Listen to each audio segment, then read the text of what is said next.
કે તમે કંઈ પણ આવા મહત્ત્વના દસ્તાવેજો હોય, એ ભલે તમારો ઓળખીતો એજન્ટ હોય તો પણ એની પાસે કામ કરાવવાને બદલે જે ઓફિશિયલી સરકારી રીતે કામ થતું હોય એ રીતે જ કામ કરાવવું જોઈએ.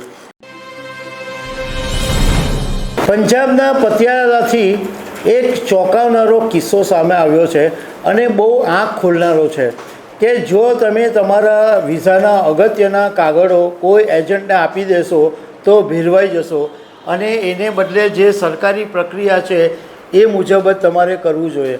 આ કિસ્સો એટલો બધો ચોંકાવનારો છે કે એક નિર્દોષ મહિલા છે એ આને કારણે જેલમાં જવાનો વારો આવ્યો છે. તો આના વિશે હું વાત કરીશ. મારું નામ રાજેશ શાહ છે અને તમે જોઈ રહ્યા છો ગુજરાતના સૌથી મોટા ડિજિટલ ન્યૂઝ પ્લેટફોર્મ ખબર છે .com. વાત એમ છે કે પંજાબના પતિયાલાની અંદર રાજપુર કરીને એક શહેર છે.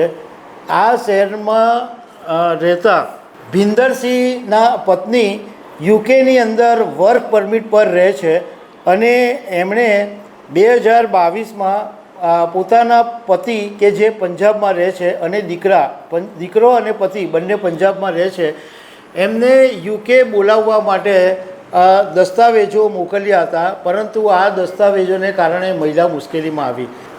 જ્યારે આ ઇંગ્લેન્ડમાં રહેતી મહિલાએ પોતાના પતિને સ્પોન્સરશિપ સહિતના દસ્તાવેજો મોકલ્યા અને પતિએ પછી એક એજન્ટ દંપતીનો સંપર્ક કર્યો, પ્રશાંત કપૂર અને એની પત્નીનો, અને પ્રશાંત કપૂરને ફાઇલ બનાવવાનું કીધું અને ફીના પૈસા પણ આપી દીધા, પરંતુ એમના વિઝા રિજેક્ટ થઈ ગયા. અને વિઝા રિજેક્ટ થઈ ગયા તો જ્યારે પતિએ કારણ જાણવાની કોશિશ કરી તો એવું કહેવામાં આવ્યું કે યુકેમાં ઓવરસ્ટેને કારણે એમના વિઝા રદ થયા છે. પછી તો વારંવાર ફાઇલ માંગવામાં આવી, પૈસા માંગવામાં આવ્યા, પણ પેલા જે એજન્ટ દંપતી છે એ ગલ્લા તલ્લા કર્યા કરતા હતા.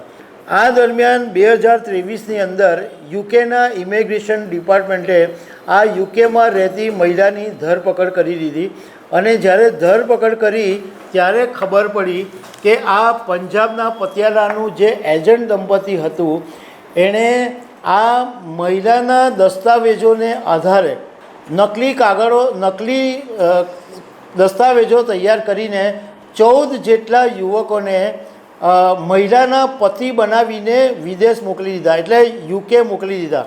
તો ત્યાં યુકેમાં એવી ખબર પડી કે આ મહિલાના તો 14 પતિ છે, એટલે ઇમિગ્રેશન ડિપાર્ટમેન્ટે ધરપકડ કરી. પરંતુ આખો મામલો એમના પતિને ત્યારે ધ્યાન પર આવ્યો કે આ તો જે દસ્તાવેજો એજન્ટને આપેલા હતા એનો એણે ખોટો ઉપયોગ કરી અને 14 યુવકોને વિદેશમાં મોકલી આપ્યા. અત્યારે તો પતિએ રાજપુર પોલીસ સ્ટેશનમાં ફરિયાદ કરી છે, પરંતુ હજુ સુધી આ એજન્ટની ધરપકડ થઈ નથી.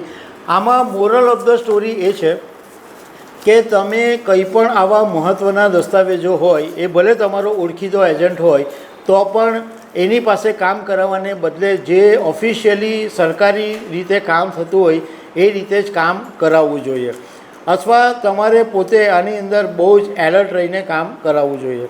તો દર્શક મિત્રો, આવી અનેક વાતો સાથે અમે તમને મળતા રહીશું. Thank you very much.